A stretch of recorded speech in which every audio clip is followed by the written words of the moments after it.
But let's get into House of the Dragon. Yes, let's do it.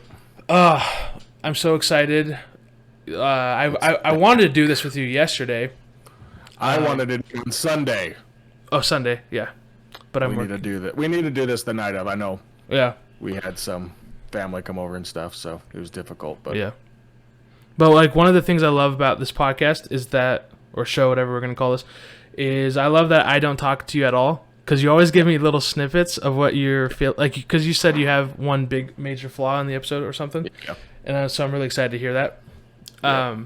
But yeah, let's get into our initial reactions.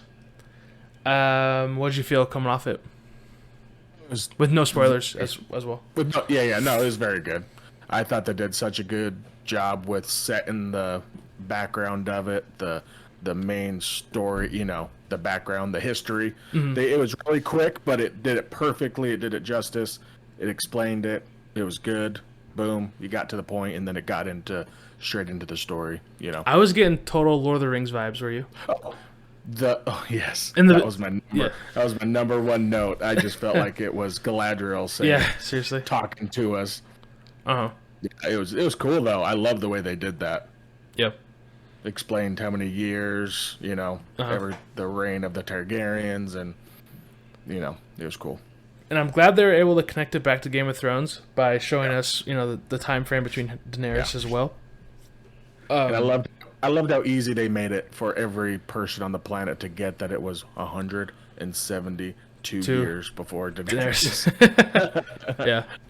Because I guarantee you, 90% of the people out there is like, okay, when does this take place? So they made it super easy for you. Yeah. My biggest pet peeve is when movies or shows, you can tell they didn't give it the full care needed, like with every single aspect of it. And I was kind of blown away by how well they crafted this episode from the Red Keep and King's Landing to the CGI of the dragons. Like, it looks like a modern Game of Thrones now. Yeah. Like, even better, which is shocking. There's so much color and vibrancy in it. Yeah. Yeah. It was pretty freaking good. Yeah, no, what I love too though is they gave a little bit of history of the background, and then it got right into the episode, and it feels like you weren't missing anything, Mm-hmm. It went right into the story, and it felt like you weren't missing a dang thing. You understood it, and let's get the story going. Yeah, no confusion. That's true. No, it really wasn't. And for the audience who did watch Game of Thrones, I feel like this episode was not like the first Game of Thrones episode at all. It's completely different. It got straight into the action. Yeah.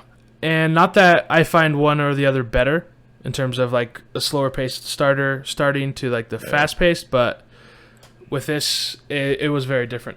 They did not want to like slow anything down, which I was very surprised, to be honest, but yeah. They grabbed you pretty quick. Yeah. And yeah, I mean, there's not much else to say other. We can get into our scores, which I will give right now. So again, we're not doing stars for episodes at this time. We will discuss later if we ever want to start giving stars to episodes. But for our entertainment score, me and Calvin, we were actually very similar when we discussed. We were just 1 point off each, so we came up with 86%, or 86 out of 100. Sorry, for the entertainment. We were very pleased. No issues there. And then for our critical summation, it was first rate. It feels cared for and solid with very minimal complaints.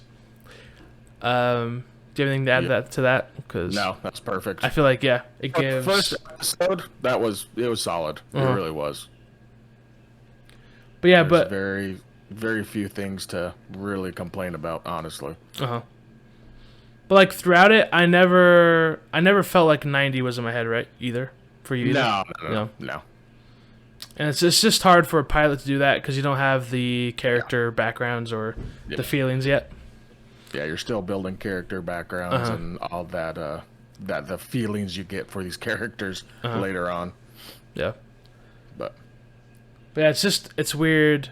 I'm so used to Daenerys being my only Targaryen that I don't like seeing other ones. But I'll get used to it. Lawns of those white-haired.